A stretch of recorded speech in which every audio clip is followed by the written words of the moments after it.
ಆರೋಗ್ಯಕರ ಚರ್ಮವನ್ನು ನಮ್ದಾಗಿಸ್ಕೊಳ್ಬಹುದು. ಆದರೆ ಫ್ರೆಂಡ್ಸ್, ನೀವು ಇದನ್ನು ನಿಯಮಿತವಾಗಿ ಬಳಸಿದ್ರೆ ಮಾತ್ರ ಇದರ ಮ್ಯಾಕ್ಸಿಮಮ್ ಬೆನಿಫಿಟನ್ನು ನೀವು ಪಡ್ಕೊಳ್ಬಹುದು. ಹಾಗಾಗಿ ಫ್ರೆಂಡ್ಸ್, 100% ಆಗಿ ನ್ಯಾಚುರಲ್ ಆದಂತಹ ಫೇಸ್ ಪ್ಯಾಕ್ ಇದು. ಖಂಡಿತ ಉಪಯೋಗಿಸಿ ನೋಡಿ ಮತ್ತು ಇದರ ಮ್ಯಾಕ್ಸಿಮಮ್ ಬೆನಿಫಿಟನ್ನು ನಿಮ್ದಾಗಿಸ್ಕೊಳ್ಳಿ. ವಿಡಿಯೋನ ಶುರು ಮಾಡೋದಕ್ಕಿಂತ ಮುಂಚೆ ನಿಮ್ಮಲ್ಲಿ ಒಂದು ಚಿಕ್ಕ ರಿಕ್ವೆಸ್ಟ್. ಇವತ್ತಿನ ವಿಡಿಯೋ ನಿಮಗೆ ಇಷ್ಟ ಆಯಿತು ಅಂತಂದರೆ ಒಂದು ಲೈಕ್ ಮಾಡೋದನ್ನು ಮಾತ್ರ ಮರಿಬೇಡಿ. ಮತ್ತು ನೀವೇನಾದರೂ ಚಾನಲ್ಗೆ ಹೊಸಬರಾಗಿದ್ದರೆ ಚಾನಲನ್ನು ಸಬ್ಸ್ಕ್ರೈಬ್ ಮಾಡ್ಕೊಳ್ಳಿ.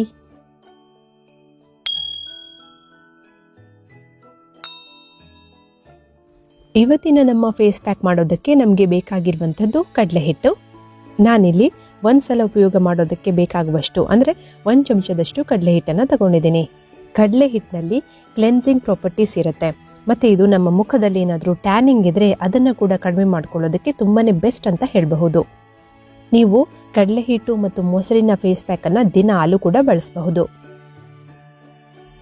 ನಂತರ ನಮಗೆ ಬೇಕಾಗಿರುವಂಥದ್ದು ಅರಿಶಿಣದ ಪುಡಿ. ಸೊ ನಾನಿಲ್ಲಿ ಕಸ್ತೂರಿ ಅರಿಶಿಣ ಅಂದರೆ ವೈಲ್ಡ್ ಟರ್ಮರಿಕ್ ಪೌಡರನ್ನು ಬಳಸ್ತಾ ಇದ್ದೀನಿ.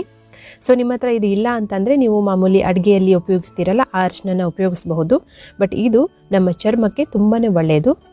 ನೀವು ಈ ವೈಲ್ಡ್ ಟರ್ಮರಿಕ್ ಪೌಡರನ್ನು ಆನ್ಲೈನಲ್ಲೂ ಕೂಡ ಪರ್ಚೇಸ್ ಮಾಡ್ಬೋದು. ನಿಮಗೇನಾದರೂ ಬೇಕು ಅಂತಂದರೆ ನನಗೆ ಕಮೆಂಟ್ ಮಾಡಿ ತಿಳಿಸಿ. ನಿಮ್ಮ ಕಮೆಂಟನ್ನು ನೋಡಿಕೊಂಡು ನಾನು ಡಿಸ್ಕ್ರಿಪ್ಷನಲ್ಲಿ ಇದರ ಪರ್ಚೇಸ್ ಲಿಂಕನ್ನು ಹಾಕ್ತೀನಿ.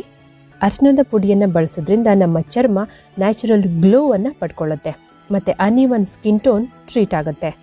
ಸೊ ನಾವು ಮಾಮೂಲಿ ಅರಿಶಿಣನ ಉಪಯೋಗ ಮಾಡಿದ್ರೆ ಏನಾಗುತ್ತೆ, ನಮ್ಮ ಮುಖದಲ್ಲಿ ಹಳದಿತನ ಉಳ್ಕೊಂಡ್ಬಿಡತ್ತೆ. ಬಟ್ ಈ ವೈಲ್ಡ್ ಟರ್ಮರಿಕನ್ನು ಉಪಯೋಗ ಮಾಡಿದಾಗ ಹಳದಿತನ ಉಳಿಯೋದಿಲ್ಲ. ನಂತರ ನಾವು ಒಂದು 2 ಚಮಚ ಆಗುವಷ್ಟು ಮೊಸರನ್ನು ಹಾಕ್ಕೊಳ್ಳೋಣ. ಮೊಸರಿನಲ್ಲಿ ಮೈಲ್ಡ್ ಆಗಿ ಬ್ಲೀಚಿಂಗ್ ಪ್ರಾಪರ್ಟೀಸ್ ಇರುತ್ತೆ. ಹಾಗಾಗಿ ನಾವು ನಮ್ಮ ಚರ್ಮದಲ್ಲಿರುವಂತಹ ಕಲೆಗಳನ್ನು, ಬ್ಲೆಮಿಷಸ್ಗಳನ್ನು ಕಡಿಮೆ ಮಾಡ್ಕೊಳ್ಬಹುದು. ನಂತರ ನಾನು ಕೊನೆಯಲ್ಲಿ ಕೆಲವು ಹನಿಗಳಷ್ಟು ಲೆಮನ್ ಜ್ಯೂಸನ್ನು ಹಾಕ್ತಾ ಇದ್ದೀನಿ.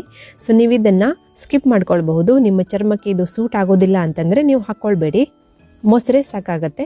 ಬಟ್ ನಾನು ಎಕ್ಸ್ಟ್ರಾ ಬೆನಿಫಿಟ್ಗೋಸ್ಕರ ಲೆಮನ್ ಜ್ಯೂಸನ್ನು ಆ್ಯಡ್ ಮಾಡಿದ್ದೀನಿ. ನಿಮಗೆ ಸೂಟ್ ಆಗುತ್ತೆ ಅಂತ ಅಂದರೆ ಮಾತ್ರ ಹಾಕ್ಕೊಳ್ಳಿ. ಲಿಂಬೆ ಹಣ್ಣಲ್ಲಿ ನ್ಯಾಚುರಲ್ ಆಗಿ ಆ್ಯಸಿಡಿಕ್ ಪ್ರಾಪರ್ಟೀಸ್ ಇರುತ್ತೆ. ಹಾಗಾಗಿ ಇದು ನಮ್ಮ ಚರ್ಮವನ್ನು ನ್ಯಾಚುರಲ್ ಆಗಿ ಬ್ಲೀಚ್ ಮಾಡುತ್ತೆ. ನೋಡಿ, ಇವಿಷ್ಟನ್ನು ಹಾಕಿ ಚೆನ್ನಾಗಿ ಮಿಕ್ಸ್ ಮಾಡಿಕೊಂಡು ನಮ್ಮ ಫೇಸ್ ಪ್ಯಾಕನ್ನು ನಾವು ರೆಡಿ ಮಾಡ್ಕೊಳ್ಳೋಣ. ನೋಡಿ ಫ್ರೆಂಡ್ಸ್, ಇವಾಗ ನಮ್ಮ ಫೇಸ್ ಪ್ಯಾಕು ಚೆನ್ನಾಗಿ ಮಿಕ್ಸ್ ಆಗಿ ರೆಡಿಯಾಗಿದೆ. ಇದನ್ನು ಹಚ್ಕೊಳ್ಳೋದಕ್ಕಿಂತ ಮುಂಚೆ ನೀವು ನಿಮ್ಮ ಮುಖನ ನೀರಲ್ಲಿ ಚೆನ್ನಾಗಿ ತೊಳ್ಕೊಳ್ಳಿ. ಮುಖನ ತೊಳ್ಕೊಂಡಿದ್ದಾದಮೇಲೆ ಇದನ್ನು ಒಂದು ದಪ್ಪನೆಯ ಲೇಯರಲ್ಲಿ ನಿಮ್ಮ ಮುಖದ ಮೇಲೆ, ಕುತ್ತಿಗೆ ಮೇಲೆಲ್ಲ ಚೆನ್ನಾಗಿ ಅಪ್ಲೈ ಮಾಡ್ಕೊಳ್ಳಿ. ಈ ಫೇಸ್ ಪ್ಯಾಕ್ ಬಂದು ಟ್ಯಾನಿಂಗನ್ನು ಕೂಡ ಕಡಿಮೆ ಮಾಡುತ್ತೆ.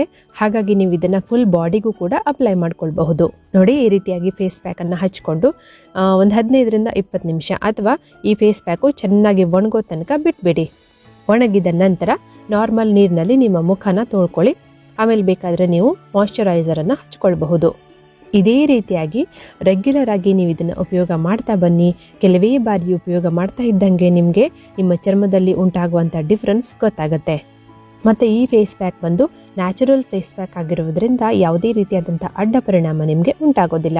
ಸೊ ಫ್ರೆಂಡ್ಸ್, ಖಂಡಿತವಾಗ್ಲೂ ಟ್ರೈ ಮಾಡಿ ನೋಡಿ ಮತ್ತು ಈ ನ್ಯಾಚುರಲ್ ಫೇಸ್ ಪ್ಯಾಕಿನ ಉಪಯೋಗವನ್ನು ಪಡ್ಕೊಳ್ಳಿ. ಹಾಗಿದ್ರೆ ಫ್ರೆಂಡ್ಸ್, ಇವತ್ತಿನ ವಿಡಿಯೋ ನಿಮ್ಗೆ ಹೆಂಗೆ ಅನಿಸ್ತು? ಇಷ್ಟ ಆಗಿದೆ ಅಂತ ಅನ್ಕೊಳ್ತೀನಿ. ಇಷ್ಟ ಆದರೆ ಯೂಸ್ಫುಲ್ ಅಂತ ಅನಿಸಿದರೆ ಒಂದು ಲೈಕ್ ಮಾಡಿ.